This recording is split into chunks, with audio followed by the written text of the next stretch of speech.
it's all true. Alright. I am not sure how to do this video, so we'll figure this out. I wanted to talk a little bit about the Hong Kong protests. I've been following this for weeks now. I was following the original protests that were happening back in 2014, and the original protests, although they were much smaller, back in '97 during the British-Chinese handover of Hong Kong. And I've been riveted. I don't even know where to begin with this. Hong Kong is a fascinating place to me for a lot of reasons, not the least of which being after the war in Hong Kong, from, God, I want to say 1960 to 1970, somewhere around there, the British guy in charge, the British representative who's governing Hong Kong, John Copperthwaite, has this idea of, like, he's supposed to be in charge of reforming the country economically, helping it with recovery, and he gets into office like 1960, somewhere around there, I think like 1960, 61, and discovers that the country is actually recovering very, very, very well all on its own with no interference. And he kind of gets this idea that maybe it's the lack of interference from Britain that's causing this Hong Kong to do so well. Maybe it's unique to Hong Kong. Maybe there's some underlying principle, perhaps, about of a free economy, economic freedom contributing to economic success. Regardless, Copperthwaite, like, kind of institutes a completely hands-off, upholding rule of law and so on. The basics for any British classic, what was it, 17th century, 16th century British rule of law, but otherwise keeping hands off. There's no like social security. There's no minimum wage. There's no nothing. I mean, it's the very fundamentals of private property and personal protection. Otherwise, it is a truly free economy. It's one of the freest economies on the planet at the time in 1960s, and up till today, including today. It is still one of the freest economies on Earth. And since then, this barren rock island that has like no natural resources has become one of the wealthiest places on Earth, and one of the most densest populations on Earth. It's an amazing place. It's very interesting. It has an incredible culture influenced by mainland China, but also by British rule. It's very much become its own thing because it never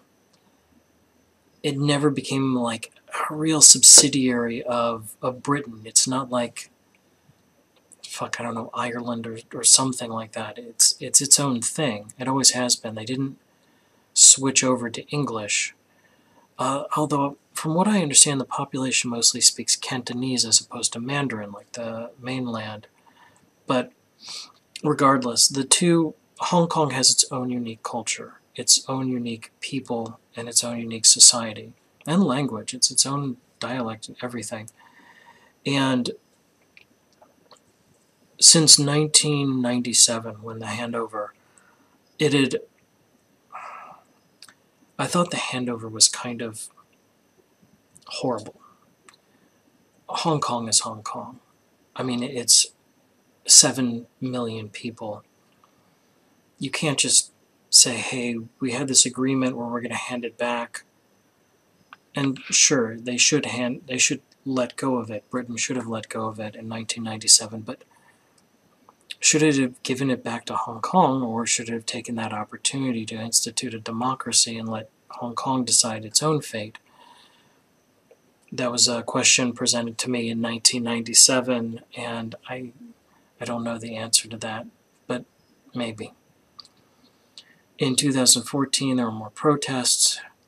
In 2000, 19 today, starting in, God, I want to say June with the extradition bill. And for those who are not in the know, I actually had to dig into this a little bit to figure out what exactly the particulars of it were. The particulars were fascinating to me. The basic premise is, the thing that kind of sparked the riots was there's an extradition bill. That is to say that traditionally, if someone commits a crime in one place or is charged with a crime in one country, I mean, understand Taiwan kind of considers itself not to be part of China, but China very much considers Taiwan to be part of China. Hong Kong is this part of this two system, one country, and mainland China is mainland China, which includes a number of countries that do not want to be a part of China at all. So the extradition bill was that where there's no really good rules for someone committing a crime one place and then going to one of these other places. The entire thing that sparked it was a guy committed a murder in, I think, Taiwan.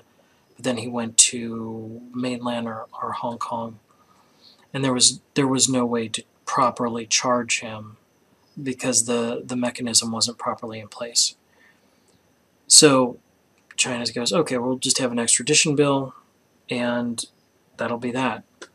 There'll be a proper framework for extraditing someone from one place to the other. And Hong Kong said no. Hong Kong, the concern from what I'm seeing from interviews with Hong Kongese was that mainland will accuse someone of a crime, perhaps like one guy was a reporter, was saying, like, hey, I'm a journalist, what if I say something mainland doesn't like? They extradite me to the mainland. And mainland China does not have the good rule of law, the innocent until proven guilty, all the things that Hong Kong enjoys. It is a very, very rough, some would say very inhumane legal system.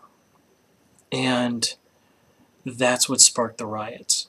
And then China, mainland China then takes the tack of basically giving less and less veiled threats about what's going to happen if these protests don't stop. And it starts to get intense, like basically what's happening right now, what just happened I think 2-3 days ago, was mainland, right across the border between Hong Kong and mainland China.